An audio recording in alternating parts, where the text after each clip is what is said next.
And hello everybody, welcome back to the channel guys. I hope you're all well. Before we do get into today's video, as always, please do smash that like button and subscribe to the channel for daily Liverpool content. Guys, in today's video, as always, we are going to be going over all the latest Liverpool news from the last 24 hours. That includes the record-breaking Liverpool development as £4.2 billion news confirmed. Yes, a very, very exciting and interesting one to discuss. But I just want to start off by doing a bit of a transfer roundup, if you like, as Fabrizio Romano an hour ago kind of reiterated what we already know, that Liverpool are once again going to be going in and bolstering the left side of the central defensive area. We want a left-footed central defender, and already as in the lead up to the transfer window, we've seen Frankfurt's William Pacho, we've seen Inacio, we've seen Hincapié all being linked, but I do, if I was a betting man, I'm looking towards William Pacho just because he kind of, the Liverpool scouts have went out to see him and there's just a bit more solid interest in him at this moment in time. But that position isn't going to be the only one bolstered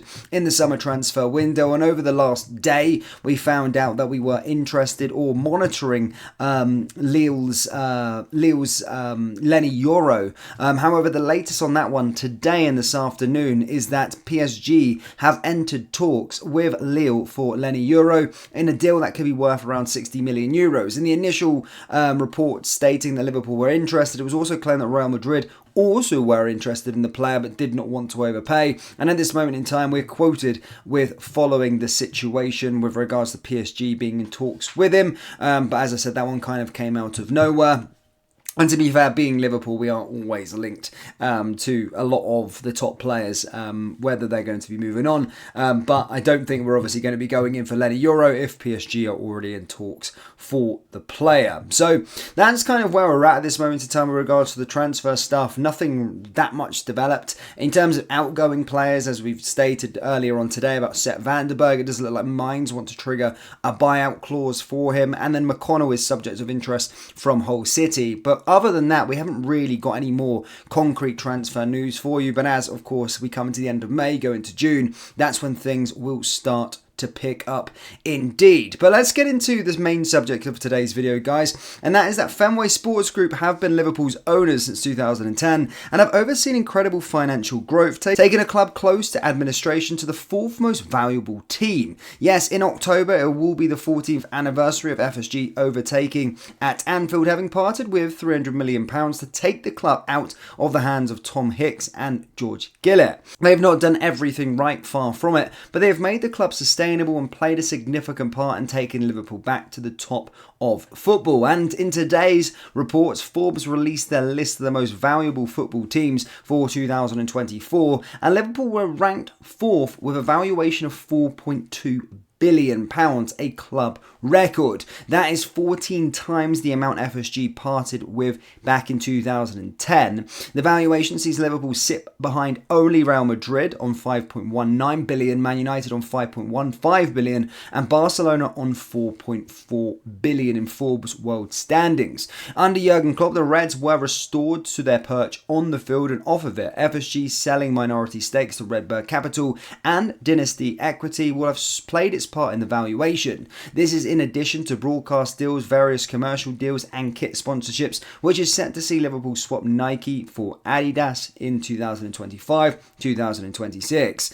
Liverpool's operating income, as per Forbes, sits at £79.4 million, the lowest of the top five, which includes Manchester City, who are valued at £4 billion. The Reds are in the midst of significant change on and off the field, with a new look hierarchy that herald the return of Michael Edwards and the appointment of Arne Slot as manager. So very interesting one there as we woke up today with regards to the Forbes list and us at a record-breaking valuation, a club record-breaking valuation, being the fourth most valuable team in the whole of the world, which again, credit does go to everybody that's taken Liverpool back to the top. And of course, looking at our academy as well that we've talked about a lot so far this season, goes a long way to adding to that valuation. But yeah, very, very exciting and interesting interesting to see there indeed. Now the news, guys, the Football Governance Bill, which could see the creation of an independent regulator for the sport, is expected to be paused due to the upcoming general election.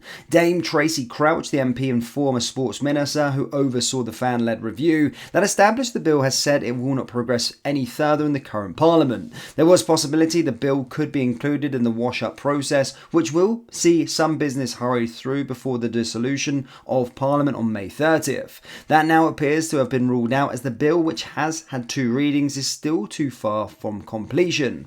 However, considering that has had cross-party support, there is an expectation that it will resume its progress in the next Parliament. Crouch, who is standing down at the election on July 4th, wrote on X, "Unfortunately, the Football Governance Bill was progress no further, and all there is ready-made bill for the next government. I won't be there to see it pass. I just wanted to say thank you for everyone who helped shape the bill. A lot of people have poured their hearts and soul into the bill, official politicians, authorities and clubs, and of course fans. I'm 100% convinced that there will be an independent regulator of football, thanks to the efforts of others and the desire for sustainability. My final plea to the Premier League and the EFL, please, for the sake of football, sit back down and start negotiating a deal. The impasse is infuriating. I know it is complex, but please agree a deal. The end." Now, finally, guys, in our last bit of news for today, Liverpool's Matt Beard wins Manager of the Season after nearly doubling his points tally. Yes, Liverpool boss Matt Beard insists the Barclays Manager of the Season award is great recognition for everybody after finishing 4th in the Women's Super League. Liverpool achieved the highest position since 2014 when they won the WSL title, and ended the campaign with 4 straight wins, including victories over Chelsea, Manchester United, which helped them finish above the latter. Beard was recognised for his team's performances over the course of the season by being given the award at the League Managers Association dinner. "I'm very grateful and humbled," Beard told the PA news agency. "It's great to see the work we have done have been recognised. As always, we couldn't do it with or without the staff, the players, so this award is not just about me, it's about the collective, so from this side, it's great recognition from everyone. It's not just me, I'm the figurehead of it, all the players have performed, the staff have worked tirelessly for this club. It's an interesting one. Could we do a whole backroom team award rather than a manager one, because there's a lot of work that goes on behind the scenes with people that don't see it. I get a bit embarrassed by it all, if I'm being honest with you. For me, I couldn't do what I do without the people I have with me."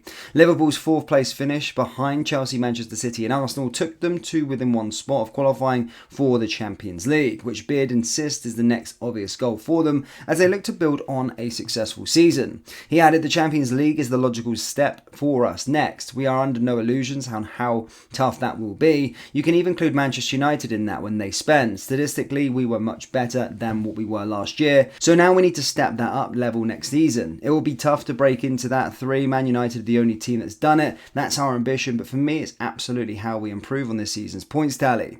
Liverpool previously used to share League 2 club's Tranmere training ground before spending a number of weeks at the men's AXA training centre, but moved back into the men's team's former facility at Melwood ahead of the 2023-2024 campaign. Beard insists the move into their own facility has been key to their success on the field this season. He said, "Whenever you share a facility like we did at Tranmere, and I had a great working relationship with the staff there, it's their training ground, so we are constantly having to work around them. Even when we are at the academy at pre-season, we were having to do that around the under-21s, so it is good to have your own facility. It's vitally important, so we're not having to move training sessions or classroom sessions for whatever reason. The facility itself is world class. There's a lot of history created here, so that's also had a big impact on the players too." So yeah, very, very good stuff to hear on that regard. Liverpool fans, that does bring us to the end of today's video. Do let me know your thoughts on the Forbes valuation of this football club. Are you surprised? And yeah, as stated, let me know your thoughts down in the comment section below. Hit the like button, hit the subscribe button, and I'll see you next time. Take care. Peace.